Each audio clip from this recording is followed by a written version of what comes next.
I'm Aydan Garland Minor, and I'm a fifth-year student at Washington State University. I'm getting a degree in journalism and media production with a minor in comparative ethnic studies, and then I'm getting a second degree in women's gender and sexuality studies. Aydan from a young age has always been drawn to community and people. When I was really young, I loved Barbies. I had an entire neighborhood, like a Barbie neighborhood, with all their houses and various buildings. She also found a passion for video creation while making videos with friends in iMovie. I decided that I wanted to go to film school and become a director. I remember telling all my teachers in high school, I'm going to become a director. I remember my teacher was like, Aydan's the next Steven Spielberg. At first, Aydan applied to many film schools, but WCU became the best option for her. When Aydan came to WCU, she explored outside the production program.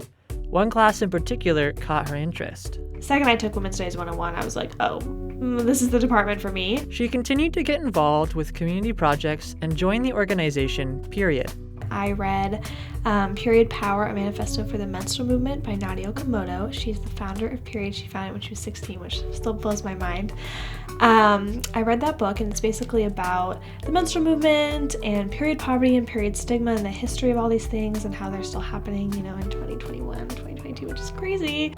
Aydan found there was no chapter of Period at WSU, so she took the lead. Then I founded the chapter of Period at WSU in December of 2018, and then I led that for like a little under 3 years. Period is a nonprofit that focuses its efforts to provide menstrual products to those who need them and destigmatize menstruation. I work on the chapters team, the programs team at Period, so I'm the Northwest Regional Lead, and my job is to support our chapters in Oregon, Washington, Idaho, Montana, Alaska, and California. So I oversee around 110, support and oversee around 110 of our chapters. In 2019, Aydan took the lead on a team of 5 people to organize the Period Rally in Seattle, Washington. There was a rally in all 50 states. And it was the most challenging and intense 5 months I've ever had. The campaign's goal was to call attention to period poverty and introduce legislation. The whole time I never felt like it was impossible, even though I was doing school and I was also logging 30 hours a week planning the rally. It was a lot of work.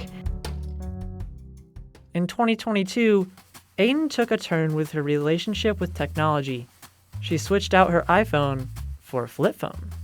So one day I was just feeling really stressed and overwhelmed, and I was sitting literally right over there, and I was like, okay, and I took out the SIM card, I put it in the flip phone, and I was like, okay, this is what we're doing.